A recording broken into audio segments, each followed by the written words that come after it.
ustedes acá van a poder encontrar lo que son las medidas sustitutivas. Ahí arriba, en el párrafo 264, establece sustitución.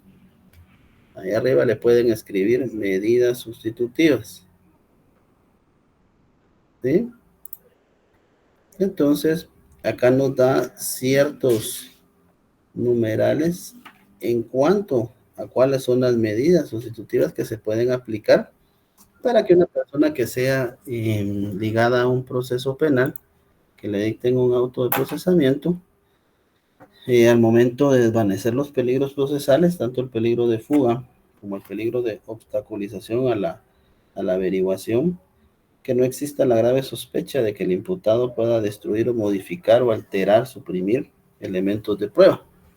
Y esos elementos de prueba también establecimos de que en la primera declaración se les van a llamar elementos de convicción, ¿verdad? Esos elementos de convicción son esos elementos en los cuales nos pueden dar una idea razonable en cuanto que se haya destruido la presunción de inocencia.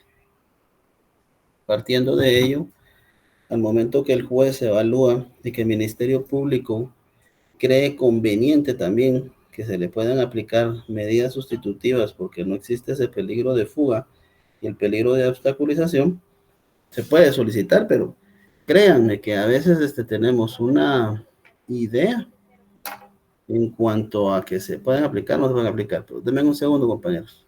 Permítanme.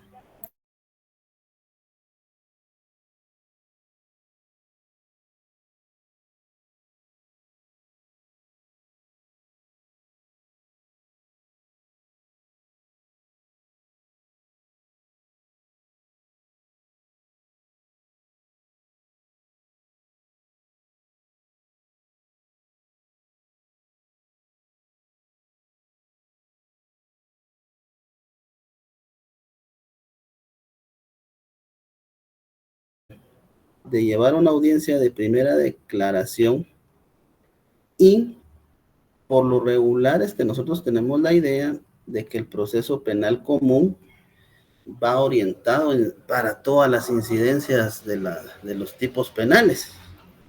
Y como bien se recuerdan, existe un procedimiento para el juicio de faltas, un procedimiento, por ejemplo, el procedimiento abreviado, para la averiguación y ciertas incidencias que efectivamente debemos de tener presentes, ¿verdad? Porque no todos los procesos efectivamente son iguales. Por ejemplo, está el procedimiento especial de averiguación, el procedimiento que ya habíamos visto por delitos menos graves, procedimiento abreviado, así como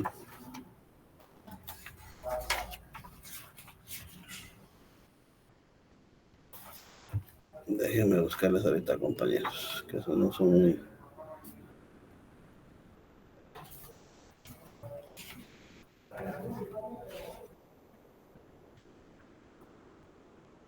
Está el juicio para la aplicación exclusiva de medidas de seguridad y corrección. O sea, de que ustedes ya tienen que ir pensando. También está el juicio por delito de acción privada. Entonces ustedes ya tienen que ir pensando que aparte de que tienen que estudiar para su examen privado profesional, tienen que estudiar bien el procedimiento penal común y aparte de tienen que estudiar también 5 procedimientos específicos para diferentes tipos de hechos penales, ¿verdad? Aparte de sus impugnaciones de los recursos procesales, ¿verdad? No es para que se asusten, pero esto es importante. ¿Por qué? Porque pongámoslo, vamos a la audiencia y es el momento de discutir lo que son las medidas de coerción. Y pongámosle por un delito de homicidio. ¿Ese delito tiene prohibimiento expreso o no, compañeros? Que le puedan otorgar medidas sustitutivas.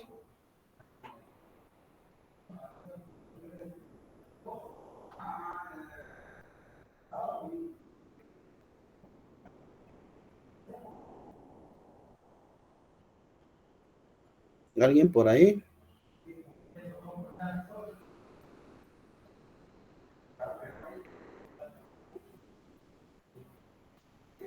¿Alguien por ahí que quiera dar anuencia, que quiera compartir conocimientos?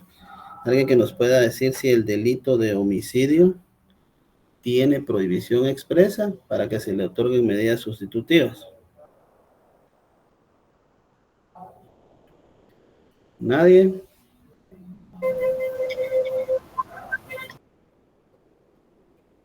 ¿Compañera? ¿No? Bueno. ¿Por qué es importante esto, compañeros? Porque miren, pues, ¿qué es lo que quieren las personas cuando están sometidas a un proceso penal? Recobrar su libertad.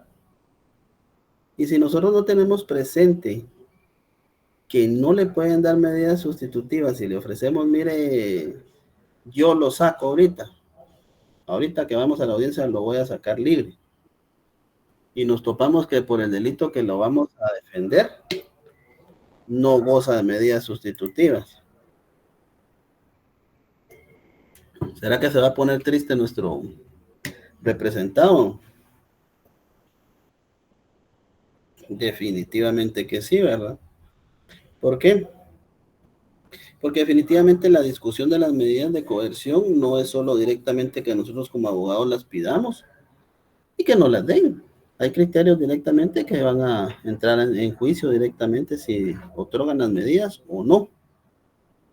Previo a que miremos las medidas directamente sustitutivas, alguien que le dé lectura al artículo 264 en su antepenúltimo párrafo, donde dice no podrá concederse ninguna de las medidas sustitutivas. ¿Se lo puedo leer? Dice, no podrá concederse ninguna de las medidas sustitutivas enumeradas anteriormente en procesos instruidos contra reincidentes o delincuentes habituales o por delitos de homicidio doloso, asesinato, parricidio, violación agravada, violación calificada, violación de menor de 12 años de edad, plagio o secuestro en todas sus formas, sabotaje, robo agravado, al reincidente de los delitos de portación ilegal de arma de fuego, de uso civil y o deportivas, tenencia o portación de arma de fuego con número de registro alterado, borrado o no legalmente marcada por la DIGECAM. El otro párrafo posterior, compañero.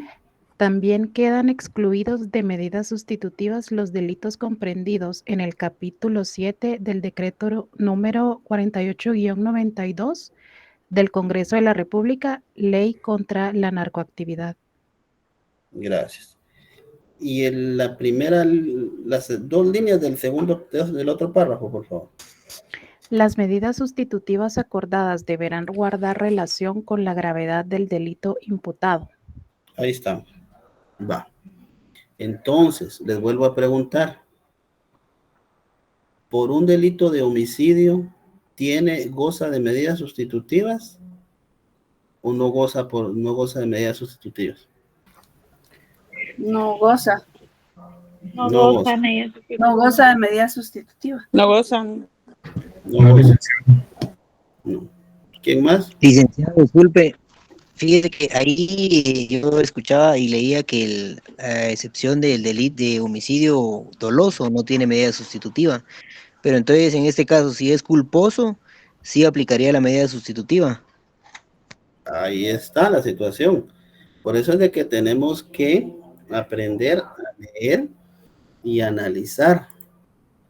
Porque efectivamente el delito de homicidio calificado simple sí goza de medidas sustitutivas. Y hay también una situación, cuando sean reincidentes habituales.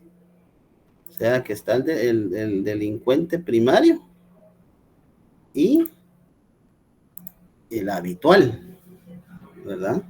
Entonces tenemos que tener muy esas situaciones, porque si no, lo mismo, ¿verdad? Les dicen, mire, Eli, necesito que me lleve este caso, viera que es por un homicidio.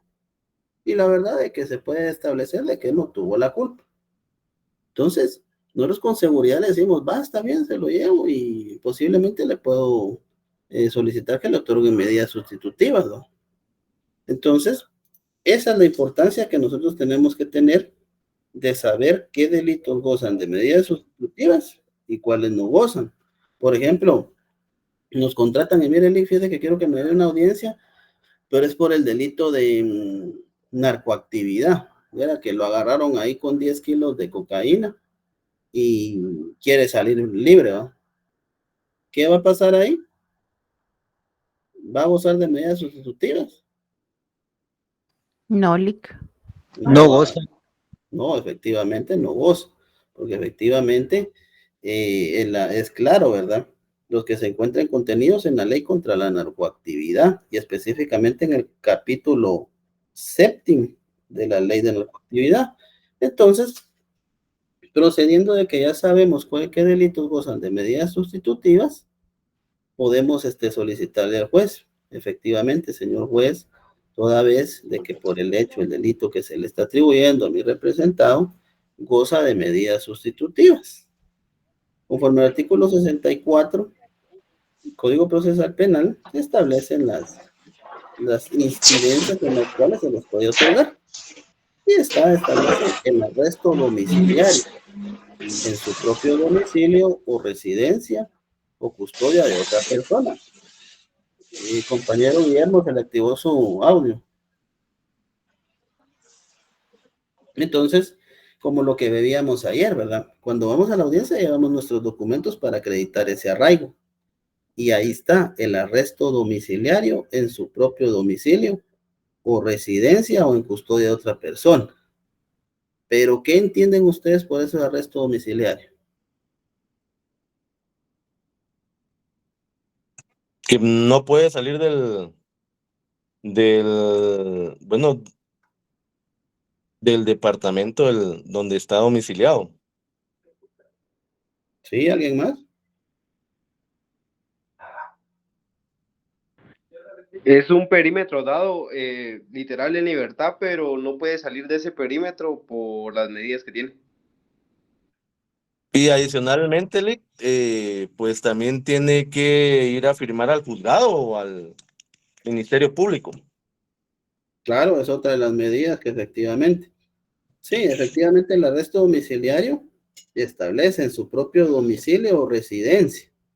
Cuando dicen su propio domicilio, en el país de Guatemala, porque ahí está domiciliado. Cuando le dicen en su residencia, que prácticamente no puede salir de su casa de habitación. O sea, tenemos que saberle pedir al juez también, porque si no, si le dicen, mira, arresto domiciliario, y cuando le dice, vale, voy a dar arresto domiciliario, pero en su residencia, prácticamente lo mandó a cuarentena, ¿no? Entonces, específicamente, ¿qué es lo que vamos a pedir? O en custodia de otra persona, ¿sí? También yo, digamos, en el caso de Otto Pérez, bueno, en varios casos, ¿verdad? Yo me di cuenta que también no pueden relacionarse con personas que pues estén sindicadas en el mismo caso o relacionarse con ese tipo de personas. Exacto, sí, esa es otra de las prohibiciones que les decía, concurrir a determinados lugares o a reuniones o visitas de ciertos lugares. Lo vamos a ver. Yo hoy solo para que vean que estoy aquí en la chamba, voy a encender mi cámara para que vean que sí estoy aquí en la chamba, pero por que no la puedo tener encendida, la voy a apagar. Entonces, importantes compañeros, medidas sustitutivas, establecen varios numerales, también establece el numeral segundo, el tribunal ordenará las medidas y las comunicaciones necesarias para garantizar su cumplimiento y además podrá auxiliarse de cualquiera de los medios de control telemático.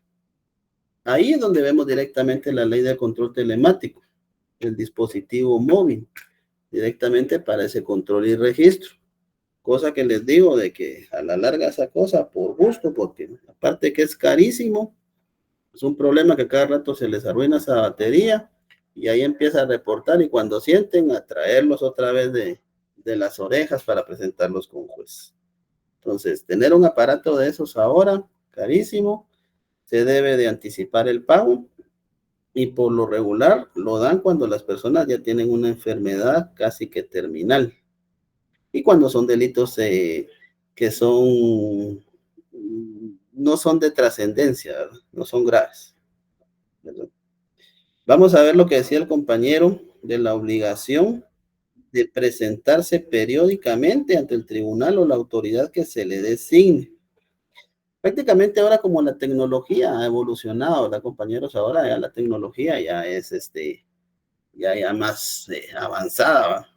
Antes habían unos grandes libros ahí de que a mero se les desprendían las hojas. Ahora ya hay un sistema de control de huella dactilar biométrico.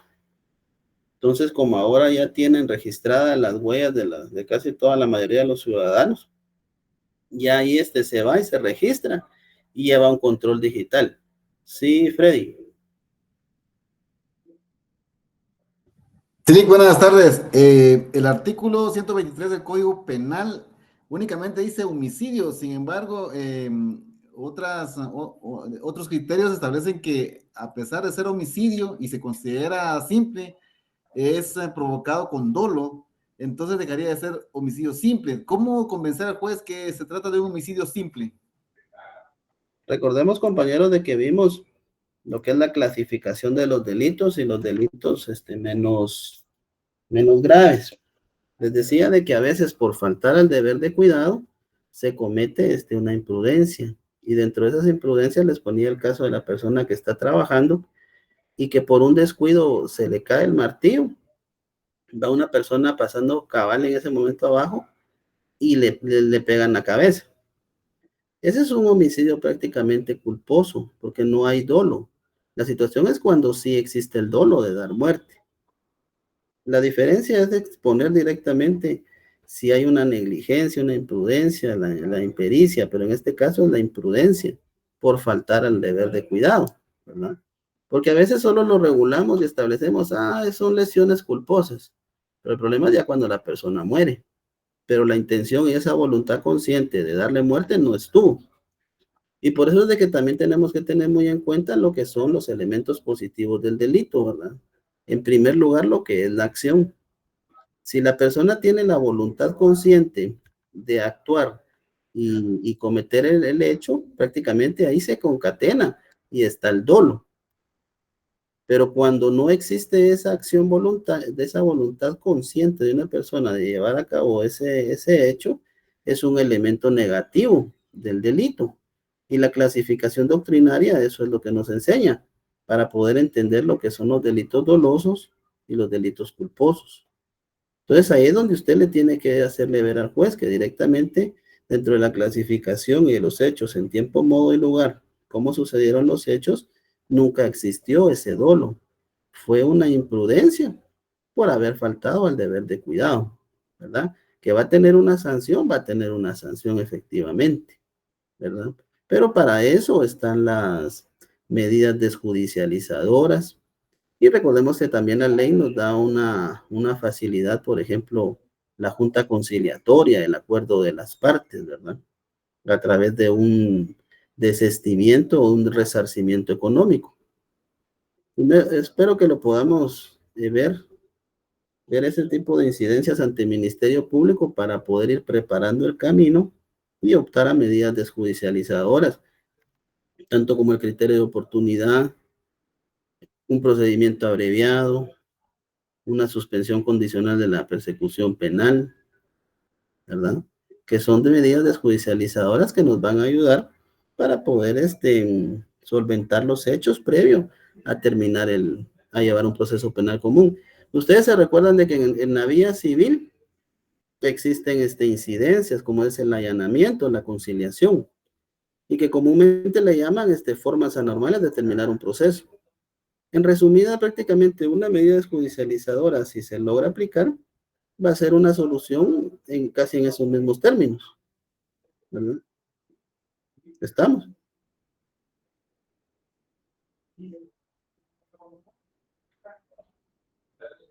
¿Sí, va? Sí. Va. Entonces, en el numeral cuarto, La prohibición de salir sin autorización del país, de la localidad en la cual reside o del ámbito del territorio que fije el tribunal. ¿A qué se refiere eso?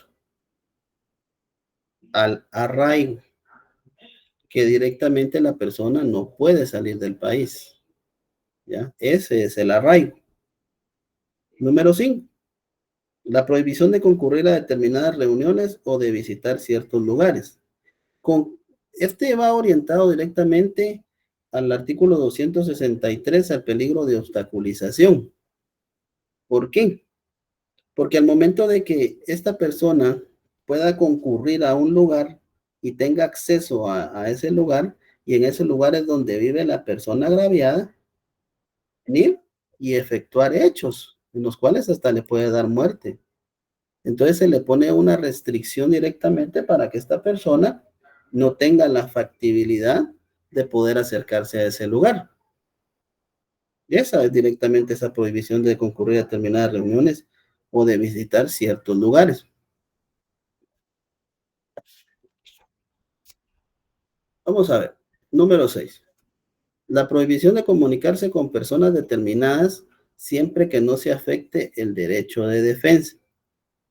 Prácticamente acá va orientado también al artículo 263 en cuanto a la obstaculización.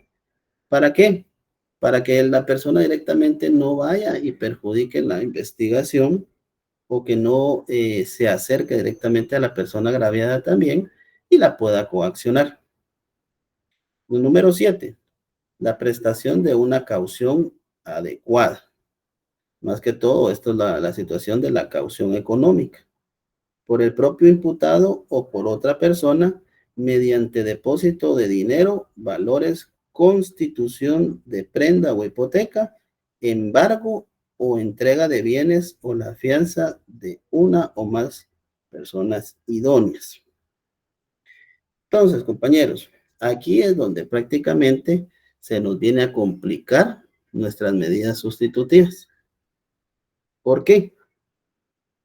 Porque algunos jueces todavía tienen la orientación del sistema inquisitivo, ¿verdad? Y a veces por situaciones personales, situaciones de odio, de sociedad, de que hoy no me siento contento, de que mi novia anda enojada, que mi mujer no me dio café, no me hizo la cena, voy a desquitarme con los de mañana a la audiencia.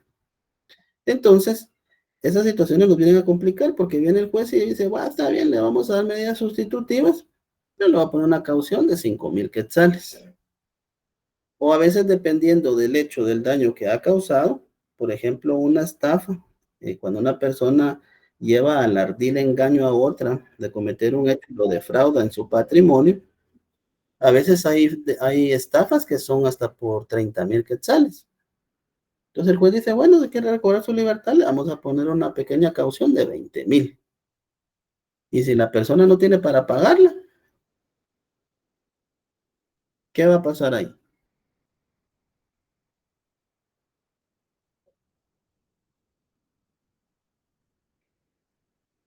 Y se queda en prisión, licenciado.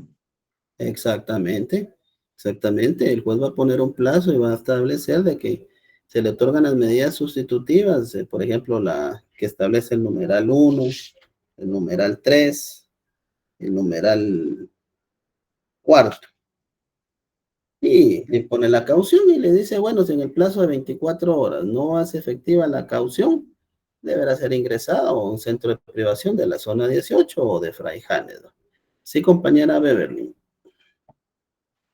Una pregunta, licenciado. Igual después de sentencia, o sea, o junto con la sentencia, aparte de guardar prisión, también hay sentencias donde el juez les impone caución económica aparte de la sentencia de prisión. Si no estoy mal, o tiene otro nombre. Vamos a establecer algo previo, compañeros. Vamos a regresar un poco a lo que es teoría del proceso. Recordemos que la ley del organismo judicial en su artículo 141, 42, 142, 43 establece lo que son las incidencias en cuanto a los incidentes. Y si no estoy mal, en el 160 y algo, 72, establecen lo que son la forma de cómo van a resolver, que son a través de autos, decretos y sentencias. Entonces, vamos a establecer que un juez en una primera audiencia lo que va a hacer es resolver y nos va a dar a través ya sea de una resolución de un auto o un decreto, dependiendo la incidencia. Ya en la etapa procesal, por ejemplo, si estamos en un debate, efectivamente él se va a pronunciar y tiene que emitir una sentencia. Si es condenatoria y va arraigada con, por ejemplo, con una pena de prisión conmutable. Vamos a ver el artículo 50 del penal. Por favor.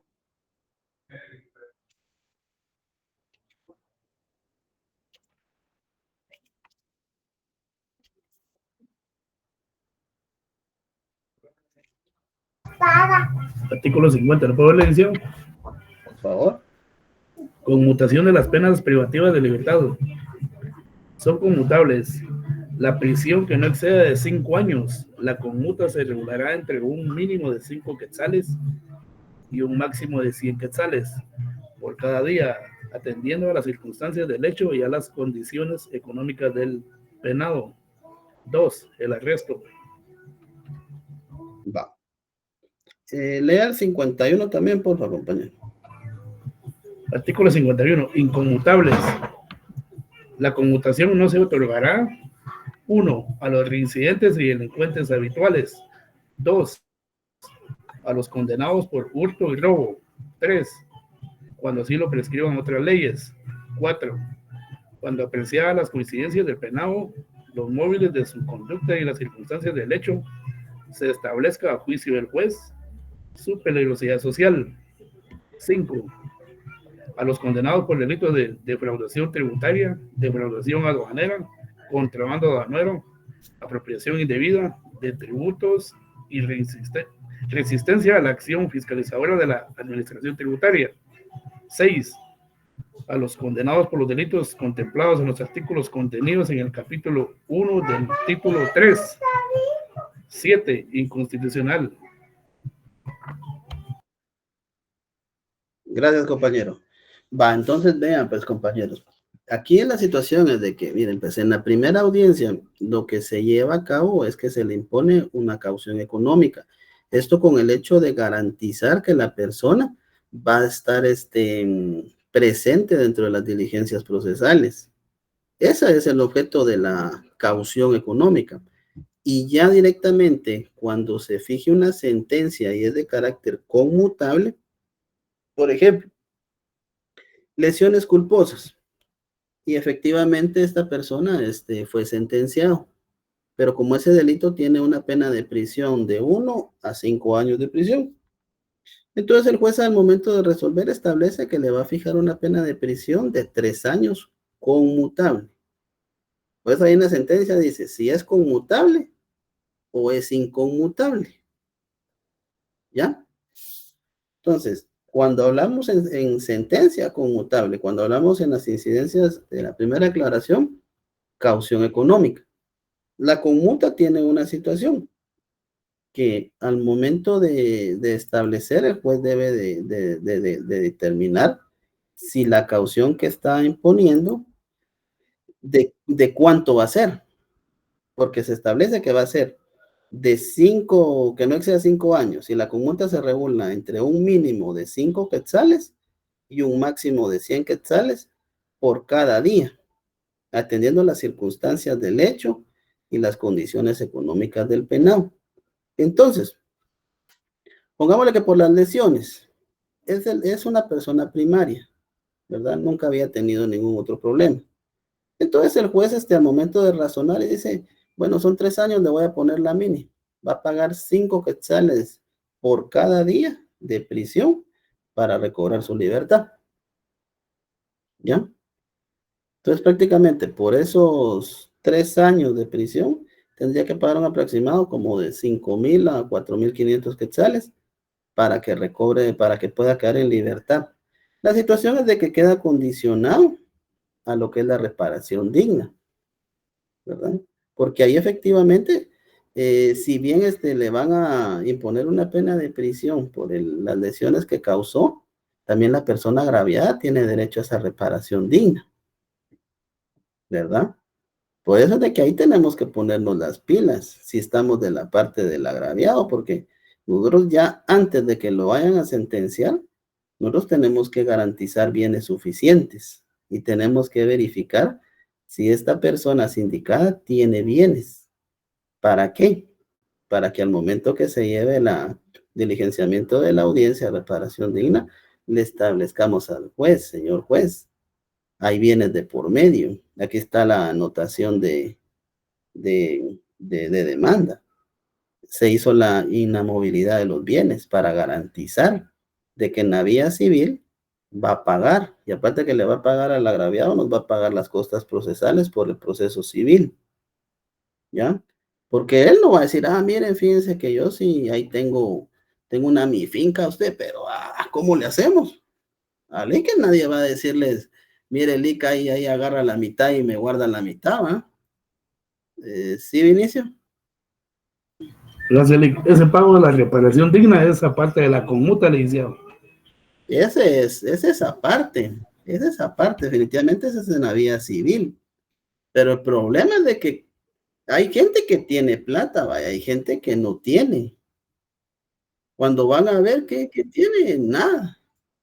¿Y qué le van a embargar ahí? Pero ni los calzoncillos. Pues prácticamente ahí tenemos que ir bien astutamente. La situación es de que definitivamente como no le van a poder hacer la situación del embargo, le van a poner tal vez el arraigo. No va a poder salir y no va a poder limpiar sus antecedentes penales y no va a optar a un trabajo porque ahora piden antecedentes penales limpios y policiales, ¿verdad? También otra incidencia, hay ciertas reglas para que se pueda dar la conmuta y ese se encuentra en el artículo 51. Entonces, para que una persona le puedan dar esa conmuta, no debe ser reincidente ni delincuente habitual. Y a los que han sido condenados por hurto y por robo, tampoco se les aplica directamente la conmuta. ¿Ya? Compañera Beverly, no sé si estamos ahí con la duda que había manifestado. Sí, licenciado, yo estaba confundida. Revisé lo que yo quería preguntar, más bien era una multa a la que le habían impuesto a la persona. Le impusieron una condena, no sé si de 6 años, más una multa de muchos miles que no puedo pagar, y aunque ya cumplió su condena la persona, sigue guardando prisión porque no puede pagar la multa, que es excesiva, ¿verdad? Por Me eso era imagino, mi duda, pero sí era una multa.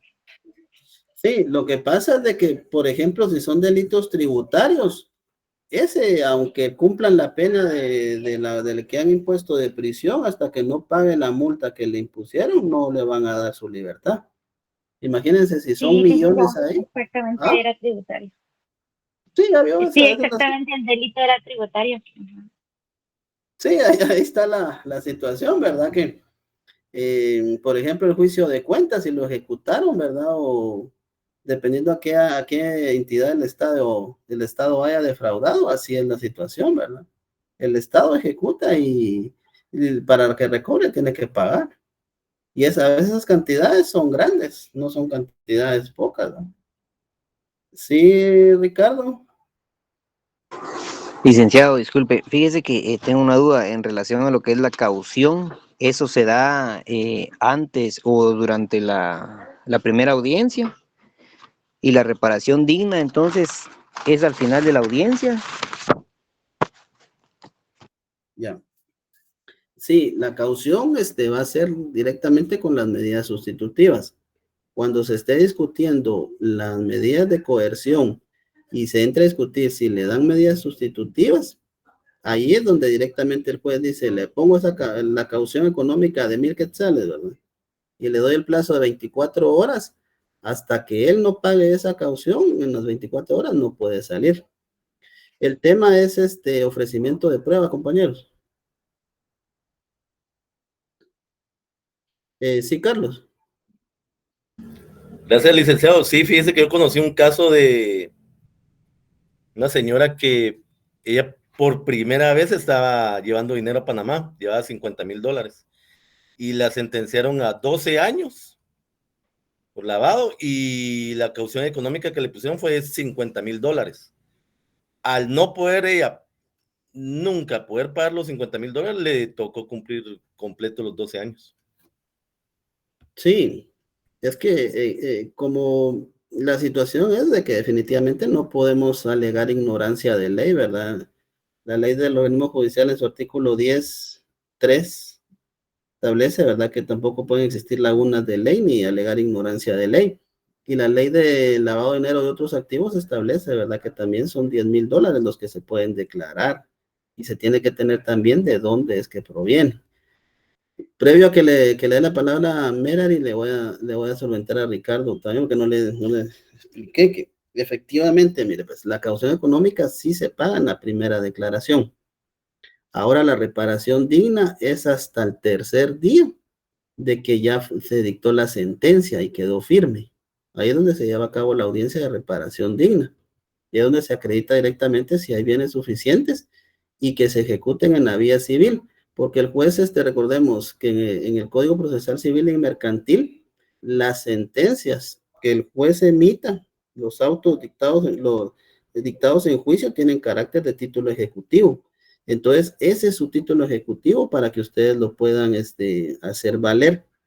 También que es en la vía de apremio, ¿verdad? Porque ya tiene garantizada la obligación de cantidad líquida exigible y de plazo vencido. No lo van a ejecutar en el juicio común, ¿verdad? El más llamado común juicio ejecutivo, porque si no se los van a revocar y van a perder. Y les van a presentar una excepción y les van a votar su juicio ahí por la reparación digna. ¿Sí, compañera Merari?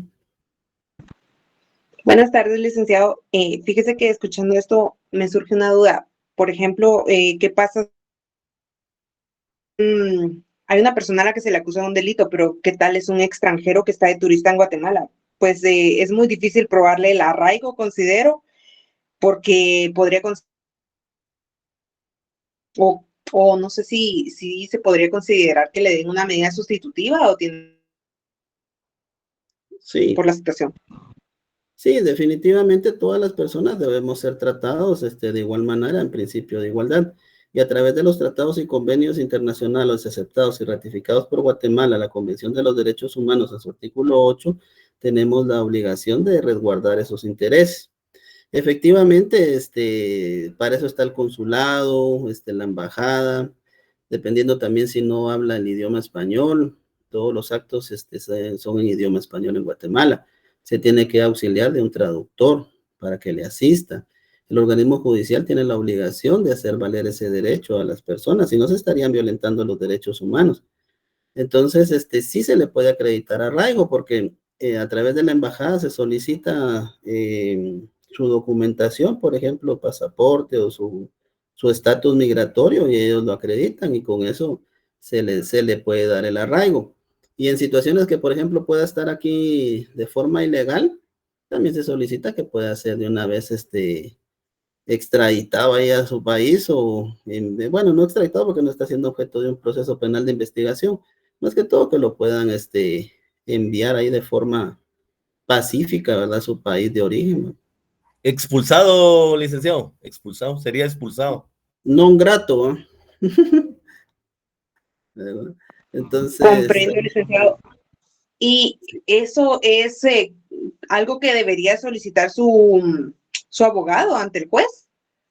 Exactamente, eso. Pero posterior a que termina, disculpe, posterior a que termina ya, pues digamos el proceso para que vaya a cumplir la prisión, bueno, la condena a su país o para que enfrente el proceso en su país. Porque sí he escuchado como de una para que se cumpla la pena por un extranjero en su país de origen.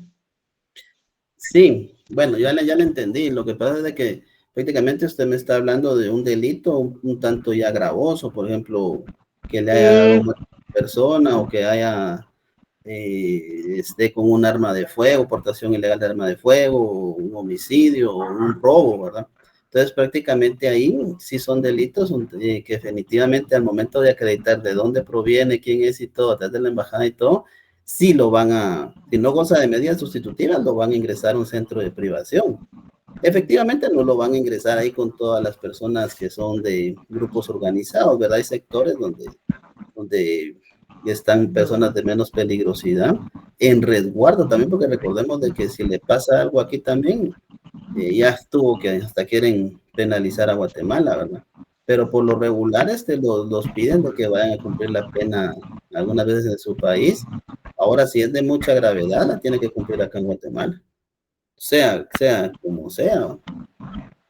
En los casos que los llevan a otros países, porque tal vez están siendo requeridos también en su país por otros hechos graves. Entonces solicitan que se cumpla la pena de prisión en su país en prisiones de mayor gravedad, mayor resguardo. Gracias, licenciado. Tiene razón, yo desvié mi pregunta, pero sí, mi pregunta principal era si se le podía a un extranjero brindar medidas sustitutivas. Gracias. Claro, compañera. Sí, Maribel, compañera. La segunda es, si no puede pagar, ¿se puede solicitar un plan de pagos al juzgado? Bueno, le voy a responder la primera. En virtud de que la suspensión a través de la Fiscalía de Ejecución, tienen que emitir una certificación donde no ha gozado de un criterio de oportunidad y una suspensión condicional, ni procedimiento abreviado para que le puedan otorgar esa medida.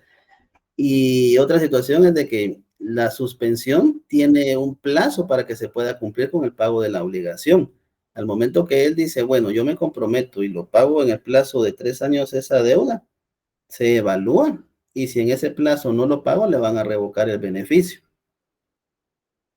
a través de ejecución penal, que es la que ya lleva directamente ese proceso. Ahora con la otra, me dijo, ¿cuál? Repítame la otra.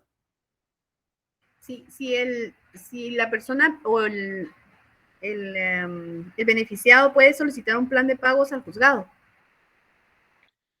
Vean, yo en ciertas ocasiones he solicitado en los hechos de responsabilidad de conductores, porque como ese tiene una pena de multa, no de prisión, y la multa va de 5,000 a 25,000 quetzales, yo le solicito al juez de que se pueda hacer el pago a través de 6 pagos de 825 quetzales, si no estoy mal, favoreciéndole como un criterio de oportunidad, que el artículo, vamos a ver si lo tengo acá. Y como esos son directamente juicios que los va a conocer el juez de paz. Entonces, en el artículo 25 de su Código Procesal Penal, ahí establece lo que es el criterio de oportunidad. Y dice cuando el interés público, la seguridad ciudadana no estén gravemente afectados o amenazados, previo consentimiento del agraviado y autorización judicial, podrá abstenerse de ejercitar la acción penal en los casos siguientes. Número 1, si se tratare de delitos no sancionados con pena de prisión, y en este caso la responsabilidad de conductores lo que tiene es una multa. Si ustedes van al artículo 157 de su Código Penal, van a establecer de que efectivamente es una multa. Y como los conoce el juez y gravemente no está amenazado, pues se le solicita al juez de que efectivamente pueda hacer ese pago, eso en ciertos pagos, ¿verdad? Como que si fueran cuotas ahí, como usted manifestaba. Algunos jueces lo aceptan, otros son inquisitivos y dicen no, que lo pague todo de una vez, ¿no? Pero que lo puede pedir, solo se debe fundamentar en los artículos para que el juez establezca que sí conoce de la ley y de que le está solicitando algo que debidamente se le puede favorecer, ¿verdad? Ya, gracias. Y hay otra duda, por ejemplo, en este caso, el beneficiado puede pedir rebaja o exoneración o sustitución de la multa alegando insolvencia. Sí se puede, recordemos de que existe el perdón judicial y el juez en sus facultades puede darle un perdón judicial, puede establecer que efectivamente está arrepentido y usted le dice en la audiencia, mire, cuando sea la audiencia y le den la palabra, usted le dice, mire, señor juez, quiero pedir una disculpa pública por mi actuar, ¿verdad? Que no me conducí debidamente y estoy arrepentido de mis acciones. Entonces, a través de eso se le solicita al juez que le dé un perdón judicial. Y efectivamente algunos jueces también lo otorgan, pero no todos, no todos. Ya, gracias, Lick, le agradezco mucho. Gracias, compañero. Merari, no sé si tiene alguna otra pregunta. Ya casi vamos a terminar, compañero. Yo tenía que tener una lectura, pero se alargó esto. No, licenciado, disculpe, se me olvidó bajar la mano. Ahorita lo arreglo. Ricardo, ¿también estamos o tiene alguna duda? Tengo una duda en relación a lo que acaba de decir la compañera, Lick. ¿Qué pasa si el juez no otorga lo que usted acaba de decir, el perdón judicial, y la persona no tiene para hacer solvente el pago?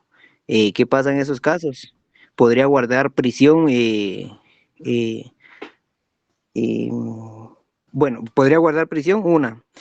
Y la otra, fíjese que tengo otra duda en relación a lo que es la reparación digna, y usted mencionaba lo de una junta conciliatoria, cuando las partes vienen y hacen una conciliación y solicitando un pago, ¿verdad? A eso, ¿cómo no es lo mismo que la reparación digna? En cierto modo, sí es parte de la reparación digna, solo que se lleva previo a que se lleve todo el diligenciamiento del proceso penal común. Por ejemplo, en las lesiones culposas, los que les decía, ¿verdad? Una persona que resultó con lesiones culposas por un hecho de tránsito, entonces para poder desjudicializar ese hecho, se le solicita que se lleve a cabo una audiencia conciliatoria en fiscalía. Y ahí en la audiencia se le hace una oferta, le dice, mire, como efectivamente yo acepto, le causé las lesiones, le ofrezco ahí unos 10,000 quetzales, ¿verdad? Para que pueda pagar sus curaciones. Y con eso prácticamente al momento que él firma el desistimiento, se le quita la legitimación activa al Ministerio Público para poder imputar. Entonces el Ministerio Público ya no va a poder venir siguiendo haciendo las investigaciones y la imputación porque ya la persona dio su anuencia y desistió a toda acción penal, civil y administrativa en contra de su representado.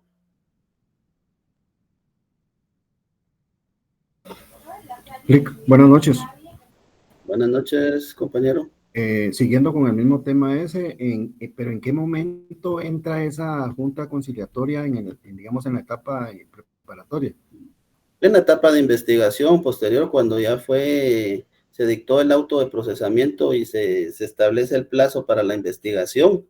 Entonces el juez determina en qué fecha se va a presentar el acto conclusivo y la audiencia de conocimiento de cargos, ¿verdad? Si es en el hecho de lesiones culposas, ahora si es por delitos graves, ahí ya es audiencia intermedia. En ese lapso de tiempo de la investigación, ustedes se tienen que poner las pilas y ver las formas de cómo van a solventar el caso, porque si esperan a que llegue la audiencia de etapa intermedia y no han hecho nada, mejor suspéndanla y digan que se enfermaron del estómago, que les dio nervios, porque si no solo van a llegar a que les dé una su regañada y a que su cliente se quede ahí de una vez preso, ¿va? Entonces ustedes tienen que estar ahí haciendo esa diligencia. Y perdón, no es cuestión así de tanto la risa, pero evidentemente se tiene que hacer ese diligenciamiento. Licenciado, disculpe, así rapidito, tengo una duda.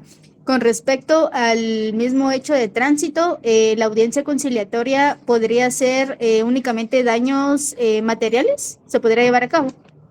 Claro que sí, porque hay situaciones de que en los hechos de tránsito no resultan personas lesionadas, solo los bienes materiales.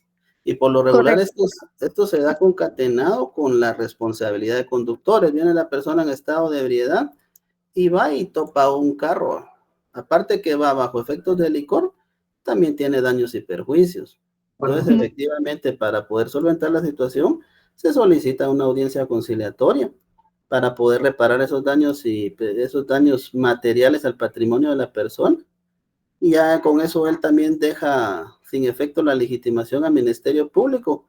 El artículo 24, delitos de acción pública, instancia particular. Evidentemente, cuando ya no tiene legitimación al Ministerio Público, se insta a esa situación y se le quita la legitimación. Entonces, prácticamente ahí ya solo quedaría juez de paz conociendo por la responsabilidad de conductores, bueno, aunado a eso, ¿sí? Claro, licenciado, muy amable. Ahí sí que nos quedamos cortos con el tiempo, ¿verdad? Pero sí estuvo muy interesante esto. Y pues me imagino que hay un agravante si, por ejemplo, la persona se jacta que trabaja en alguna entidad y más si es del Ministerio Público, porque supe de un hecho así, ¿verdad? Pero no sé si es agravante, licenciado. Recordemos de que el objeto de este curso es la prueba, probatorio, y la oralidad ante todo también con la legalidad. Si nosotros vemos de que hay una ilegalidad, hay un favoritismo, lo tenemos que solicitar y solicitar que se certifique por abuso de autoridad. Esto directamente en el ejercicio, a veces tenemos que sacar ahí sí que no enojo, sino que astucia para poder hacer ver esto. Y Si aplicar de nosotros, la forma correcta. Gracias, licenciado. así es. Sí. Bueno, Muchas compañeros, gracias. Muy amable. Feliz noche.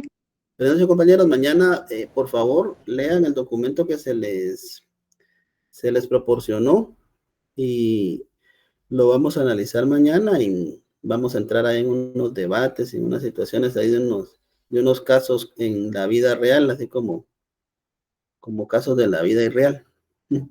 Y los vamos a ir analizando ahí para que ustedes vayan sacando dudas. Muchas gracias, licenciado. Feliz noche. Gracias, Liz. Buenas noches.